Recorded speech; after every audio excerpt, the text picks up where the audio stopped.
مفتی طارق مسعود کے بیانات کے لیے طارق مسعود آفیشیل کو سبسکرائب کریں۔ طارق مسعود آفیشیل۔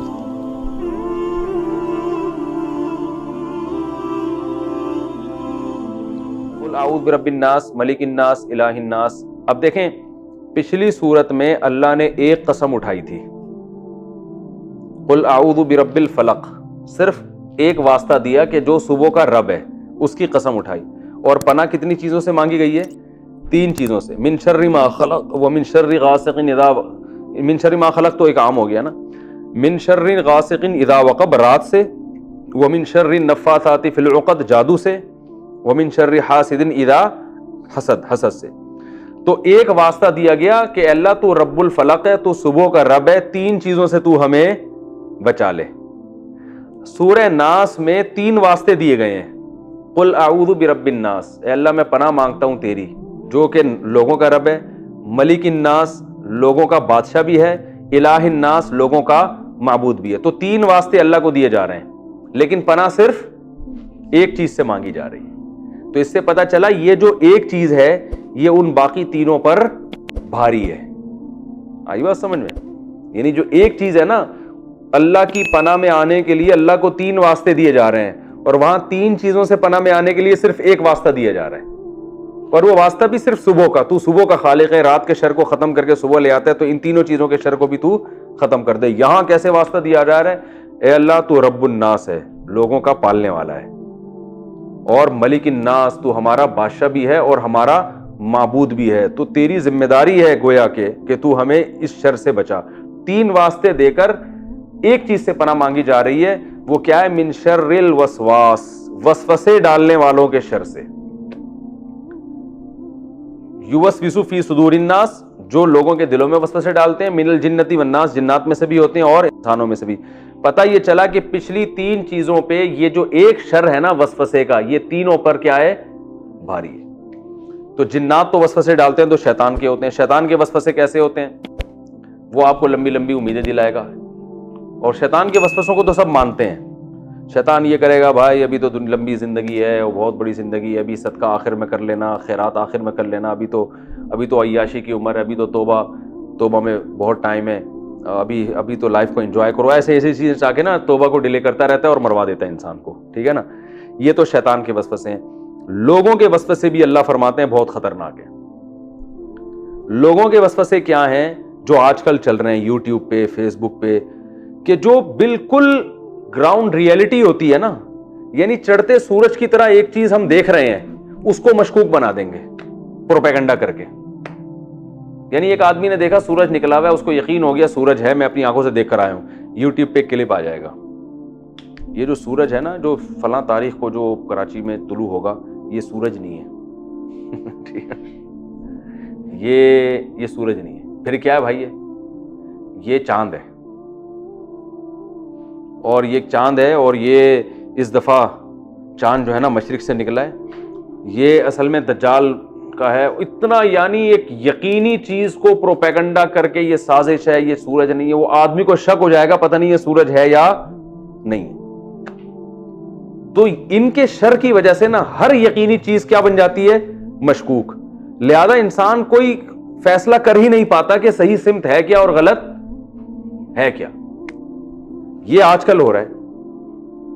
اللہ کا وجود، اس پر اللہ نے اتنے دلائل قائم کیے ہیں، اتنا چڑھتے سورج کی طرح اس کا یہ یقینی ہے، لیکن جو ایتھیسٹ لوگ ہیں انہوں نے کیسی بکواسات کر کے اللہ کے وجود کو مشکوک بنا دیا۔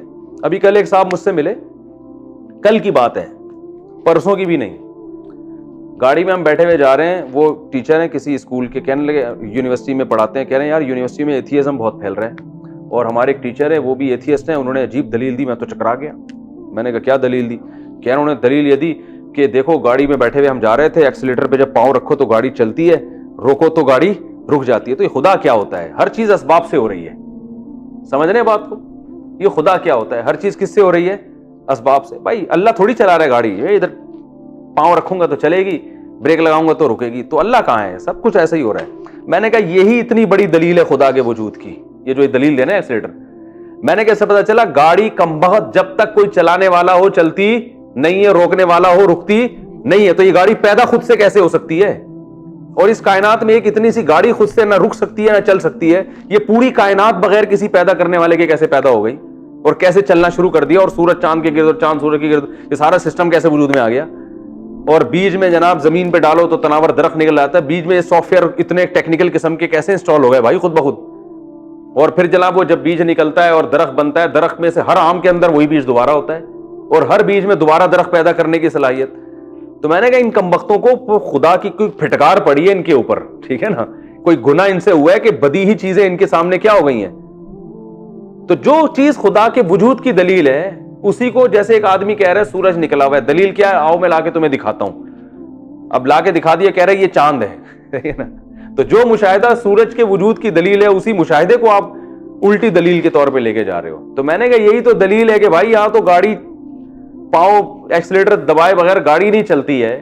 تو یہ کائنات خود سے کیسے چلنا شروع ہو گئی؟ خود سے کوئی ہے تو صحیح جو چلانے والا ہے اس کو. پہلی دفعہ تو کسی نے بنایا ہے اس کو.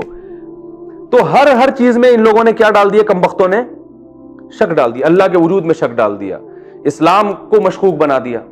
اسلام کے مقابلے میں کسی مذہب کو آپ کمپیئر کریں تو کوئی اسلام کے مقابلے میں کوئی کھڑا ہونے کے لیے تیار ہی نہیں ہے، ایسا مذہب ہے.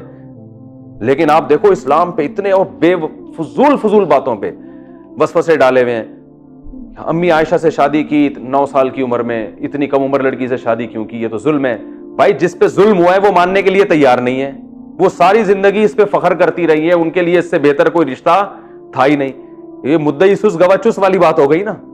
میں کہتا ہوں نا کہ عیسائی سے میری بات ہو رہی تھی، انہوں نے کہا یار اتنی سی بچی سے شادی ہوئی. میں نے کہا چلو اس وقت تو آپ کہہ سکتے ہیں کم عمر تھی، تو بعد میں ان کو اعتراض ہونا چاہیے تھا نا کہ میرے ابا نے میرے ساتھ معاذ اللہ نقل کفر زیادتی کی. تو بعد میں بھی خوش ہیں اور ساری زندگی اس پہ فخر کرتی رہی ہیں. تو جب وہ بھی خوش ہیں تو تمہیں کیوں تکلیف ہو رہی ہے بھائی؟ تو عجیب فضول قسم کی جو ہے نا وہ عیش و عشرت والے ہوتے ہیں معاذ اللہ. عیاشی آپ صلی اللہ علیہ وسلم کا مزاج ہوتا تو 40 دن گھر میں بھوکے رہتے. وہ جس حدیث میں یہ آتا ہے کہ آپ نے ایک کم عمر سے نکاح کیا، انہی حدیثوں میں یہ بھی ہے کہ 40 دن آپ کے گھر میں چولہا نہیں جلتا تھا. تو ہر چیز میں شک پیدا کر دیا، ہر چیز میں. پھر یہ جو ہمارے فرقہ پرست لوگ ہیں انہوں نے ہر چیز میں شک پیدا کر دیا. وہ بھی غلط، وہ بھی غلط، وہ بھی غلط، وہ بھی جو ہے نا احادیث کے اپنی طرف سے توڑ موڑ کے پیش کرنا. ہر وہ چیز جس پہ مسلمان متفق چلے آ رہے تھے، ایک یقینی چیز تھی، اس میں کیا پیدا کر دیا. غامدی صاحب کو دیکھو نا، مسلمانوں کا متفقہ عقیدہ عیسیٰ علیہ السلام آسمانوں پہ زندہ ہیں، قرب قیامت میں آئیں گے، اس میں شک ڈال دیا. یہ توفا کو گھمایا پھرایا توڑوڑا مڑوڑا ہے بھائی. اور انما حرم ربی الفواحش ما ظہر منہا وما بطن والاسم والبغی، اسم کا ترجمہ کرنے حق تلفی، جو کہیں کسی ڈکشنری کی کتاب میں لکھا ہی نہیں ہے. اب اسم کا ترجمہ حق تلفی کہیں بنتا ہی نہیں ہے، لیکن ترجمہ مارکیٹ میں لانچ کر دیا. اب پبلک تھوڑی جا کے ہر چیز کی ڈکشنری اٹھا کے دیکھے گی، چکر میں ڈال دیا. ٹھیک ہے نا. لوگ کہہ رہے ہیں کچھ تو ہے، یہ مولوی لوگ کچھ تو الٹی باتیں کرتے ہیں. جنت کے بارے میں محترم سے پوچھا گیا جنت کہاں ہے؟ کہا یہی دنیا ہی جنت ہے بس، اور یہی عورتیں حوریں ہیں. او بھائی وہ جو قرآن میں آتا ہے کہ ہم نے ان کو وہاں سے جنت ہی کی مٹی سے بنایا اور وہ خیموں میں ہمیں ان عورتوں کو، خوبصورت عورتوں کو بند کر دیا، وہ کیا ہے؟ اس کی بھی گھما کے تعویل کریں گے. وہ خیموں سے یہی خیمے ہیں، وہی جو بیان یوٹیوب پہ بیٹھے گا نا سارا دن، وہ کہے گا یار یہ کیا ہے، کیا صحیح کیا ہے، غلط کیا ہے. بھائی صحیح وہ ہے جو 1400 سال سے چلا آ رہا ہے، غلط وہ ہے جو یہ کمبخت جو ہے نا مختلف قسم کے لوگ فتنے پیدا کر رہے ہیں قرآن و سنت کو توڑ موڑ کے. تو یہ ہیں وہ وسوسہ ڈالنے والے جو لوگوں کے دلوں میں وسوسے ڈالتے ہیں. اور اللہ نے ان کی صفت بیان کی خناس.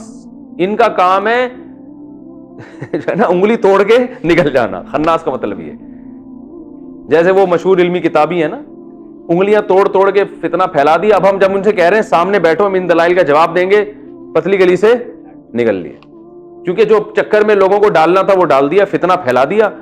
اب ہر عالم ان سے کہہ رہا ہے بیٹھو بھائی ہم مناظرہ نہیں کرتے، آپ ان سوالات کا ہمارے سامنے جواب دو. نہیں جی جواب نہیں دینا، تو صرف انگلیاں توڑنی ہے چکر میں. وہ میں اکثر وہ واقعہ سناتا ہوں نا، ایک نابینا آدمی کہیں سفر کر رہا تھا. نابینا آدمی جو ہے نا وہ کہیں بیٹھا ہوا، اس کو کہیں سفر پہ جانا تھا، کوئی لفٹ نہیں مل رہی تھی، تو ایک آدمی اونٹ پہ اپنی بیوی کو لے کے جا رہا تھا.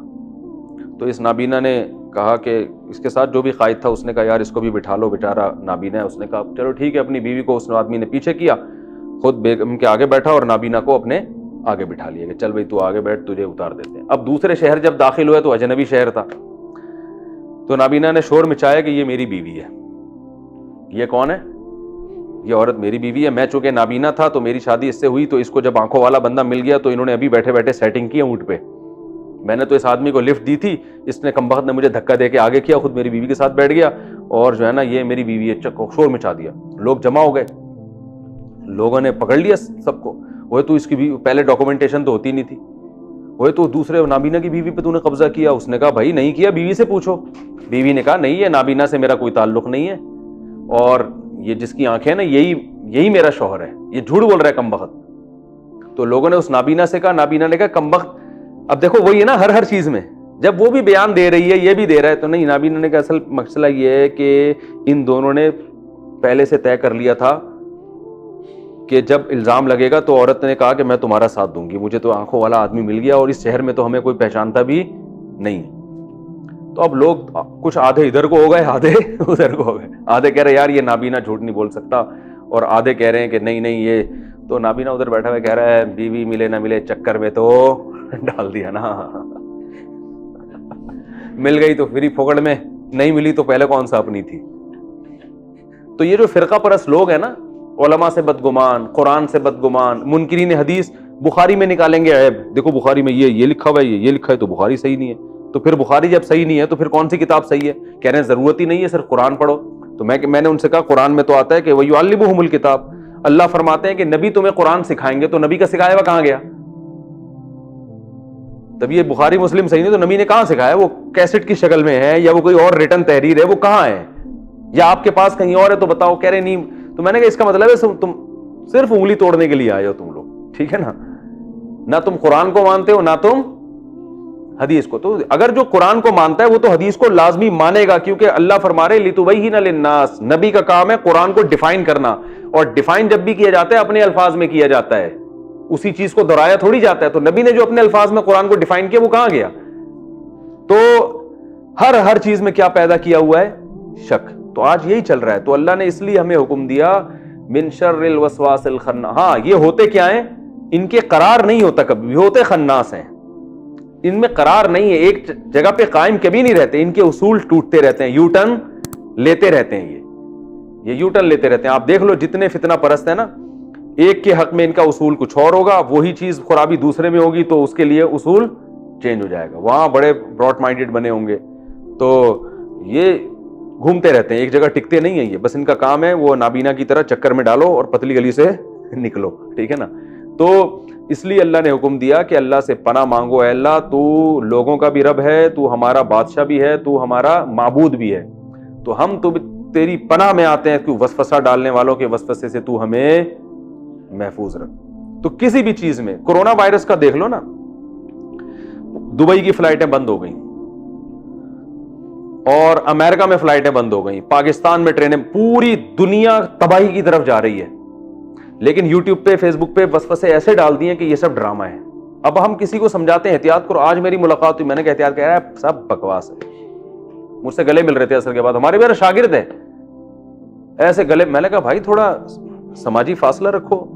کہہ رہے ہیں سب بکواس ہے, ایسے ہی لوگ الو بنا رہے. تو کیا ہے, اس کا قصور نہیں ہے. میڈیا پہ اتنا جو ہے نا, وہ کووڈ 19 میں 19 نمبر یہ کوڈ ہے فلانے کا, وہ یہودی کے پینٹ کے اندر بھی 19 لکھا ہوا ہے, وہ اسرائیل کا جو وزیر اعظم ہے اس کی ٹوپی کے اوپر 19 لکھا ہوا تھا, تو یہ وہ ان کا نشان ہے, یہ والا, یہ انگلیوں کے یہ نشان, پھر کوئی یوں والا نشان. ایک دن اس نے تقریر میں یوں کہا تھا, یہ دجال کے 2 سینگ ہیں. تو یہ گھما پھرا کے, او بھائی ساری دنیا پاگل ہے یا تم پاگل ہو؟ دنیا اتنا ایک سازش کے پیچھے اربوں کھربوں ڈالر کا نقصان کر دے گی. چائنا کی تجارت کا بیڑا غرق ہو گیا, حج عمرہ بند ہو گیا, تراویح نہیں ہو رہی حرم میں, ٹھیک ہے نا. ساری دنیا نے گول میز کانفرنس کی ہے کہ ہم انڈا موڑ کے چند لوگوں کو بیوقوف بنائیں گے یہاں بیٹھ کے. تو یہ ہے نا, حقائق کو مسخ کر دیتے ہیں. کھلی ہوئی چیز جو آنکھوں سے نظر آ رہی ہے نا, نہیں مانیں گے. تو میں تو لوگوں سے کہتا ہوں یار, جو کیا نام ہے اتنی یقینی چیز ہے اس پہ ہمارے پاکستانی اور انڈیا کے لوگ ماننے کے لیے تیار نہیں ہیں, اور یہ کلپ بازیوں پہ جا رہے ہیں. ایک آدمی نے کہا آپ کے کوئی ریلیٹو کا کوئی انتقال ہوا, میں نے 5-6 لوگ بتا دیے ایک دن کا انا للہ ہو چکے کورونا سے. کہنا اب ہے صحیح ہے, اب ہے صحیح ہے. میں نے کہا دعا کرو اللہ تمہارے باپ دادا کی حفاظت فرمائے. میں نے کہا اللہ نہ کرے کسی بوڑھے کو کچھ ہو گیا نا, مر گیا, اللہ نہ کرے. پھر تم جب لوگوں کو بتا رہے ہو گے نا میرے ابا کا اللہ نہ کرے کورونا میں انتقال ہو گیا, لوگ کہیں گے کچھ اور ہوا ہوگا. پھر آپ 100 دفعہ بولو بھائی کورونا ہی ہوا تھا, بولیں گے نہیں کچھ اور ہوا. وہی ہوا نا, ایبٹ آباد میں ایک میجر تھے, ان کا کورونا سے انتقال ہوا. میجر کا تو ہوا, ایک اور بزرگ کا انتقال ہوا. فوراً ایک اگلے دن ویڈیو آ گئی کہ ان کو کورونا نہیں تھا, کورونا نہیں تھا, سب بکواس ہے, اور رپورٹیں. ان کے بچوں نے اپنے ابا کا ویڈیو بیان ڈال دیا انتقال سے ایک دن پہلے کا. وہ کہہ رہے ہیں بھائی مجھے کورونا ہے, آپ لوگ بھی احتیاط کریں. اگلے دن ان کا انتقال ہو گیا. تو وہ تو شکر ہے ان کی ویڈیو مل گئی, ورنہ وہ بھی تو ٹھیک ہے, گڑبڑ بھی ہوتی ہیں, لیکن اتنے حقائق کو. ایک صاحب نے رپورٹ پیش کی چاند پہ انسان نے قدم رکھا ہی نہیں ہے, اخبار میں مضمون. میں نے کہا یہ ساری دنیا کو امریکہ نہیں بیوقوف بنا سکتا بھائی. چاند پہ جب قدم رکھا, جاپان کو بھی بیوقوف بنا دیا, فرانس کو بھی بنا دیا, جرمنی کو بھی بنا دیا, پاکستان کو بھی بنا دیا. ملکوں کے حکمرانوں کے پاس تو تحقیق کے وسائل بے انتہا ہوتے ہیں, سب کو بیوقوف بنا دیا, اور یہ اخبار میں مضمون لکھ رہا ہے کہ چاند پہ انسان نے قدم نہیں رکھا, اور دلائل.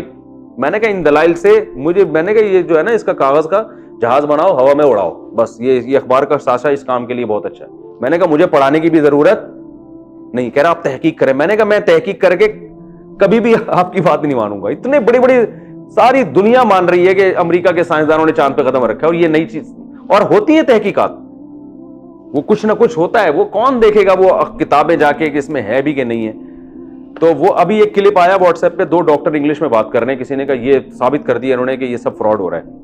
استاد صاحب نے, ہمارے جو استاد صاحب ہیں نا جن سے میں بیت, انہوں نے ترجمہ کروایا, تو اس میں وہ اس موضوع کے متعلق بات تھی نہیں.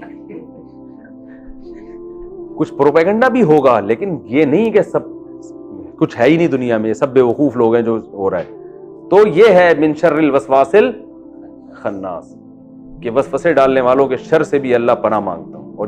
اور آپ دیکھو یہ خناس بھی ہیں. کتنے صحافیوں نے پیشگوئی کی تھی کہ 15 اپریل کو کرونا ختم ہو جائے گا. 15 اپریل گزر گیا, ختم نہیں ہوا. خناس ہے نا, خناس کا مطلب یو ٹرن لے لیا, پی گئے, جیسے ہم نے کچھ کہا ہی نہیں تھا. ٹھیک ہے, اب بعض نے کہا کہ 18 مئی کو ختم ہو جائے گا, 18 مئی کو نہیں ہوا, تو آپ دیکھو وہ یہ موضوع ہی نہیں چھڑیں گے, وہ اس ٹاپک پر بات کریں گے ہی نہیں. پبلک کو چاہیے ان سے پوچھیں آپ نے تو 15 اپریل بولا تھا, کہاں گیا وہ 15 اپریل؟ آپ کی تو بڑی ریسرچ تھی, تحقیقات تھی, آپ نے تو 18 مئی کا بولا تھا, کہاں گئی وہ 18 مئی؟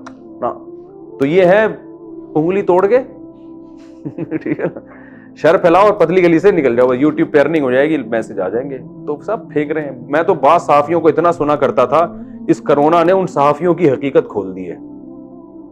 اب جب ان کی تحقیقات سن رہا ہوں نا, تو میں کہتا ہوں بھائی یہ تو بڑے بڑے پھینکو. مولانا طارق جمیل صاحب نے غلط نہیں کہا تھا, پھر بھی کچھ اچھے بھی ہوتے ہیں, معافی نہ مانگنی پڑے نا مجھے, تو اچھے بھی ہوتے ہیں لیکن یہ بڑے جو ہے نا. کتنا ٹائم رہ گیا؟ بس یہ ہو گئی ہماری سورہ ناس. تو ہر یقینی چیز جو دلائل سے ثابت ہوتی ہے اس میں کچھ نہ کچھ رکھنا ڈال کے تو وہ جو ہے نا اس میں شک پیدا کر دیتے ہیں. تو ساری امت فالو کرتی تھی, چاروں مجتہدین کو, امت جمع ہو گئی تھی, ان میں شک ڈال دیا کہ یہ ان کی کوئی تحقیق نہیں ہے, قرآن و حدیث ہم جانتے ہیں, یہ نہیں جانتے. ساری امت محدثین کو مانتی ہے, منکرین حدیث نے ان میں شک پیدا کر دیا, یہ امام بخاری غلط, امام مسلم غلط, حالانکہ ساری امت مان چکی تھی. تو ہر چیز میں شک پیدا کر کے, اور یہ صرف دنیا میں بھی صرف دین میں نہیں ہوتا, دنیا کے معاملات میں بھی ہوتا ہے. یقینی چیزوں پہ جو ہے نا بس وہ شک پیدا کرتے ہیں. نتیجہ کیا نکلتا ہے؟ کسی چیز پہ انسان کا بھی اطمینان رہا ہی نہیں, کوئی فیصلہ کر ہی نہیں سکتا. صحت کے حوالے سے دیکھو نا, ایک حکیم کے پاس جاؤ گے, یہ صحت کے لیے اچھا, دوسرا کہے گا یہ تو تباہ کر دے گا تمہیں, گردے خراب کر دے گا تمہارے ٹھیک ہے نا. تو وہی ہے کہ جب ریسرچ نہیں ہوتی تو یہ پھینک رہے ہوتے ہیں. تو اس سے ہمیں پناہ مانگنے کا حکم دیا گیا, اور یہ اتنی خطرناک چیز ہے کہ اللہ نے اس کے لیے 3 واسطے اب دیے. تو اللہ تعالیٰ ہماری ان وسوسوں سے حفاظت فرمائے.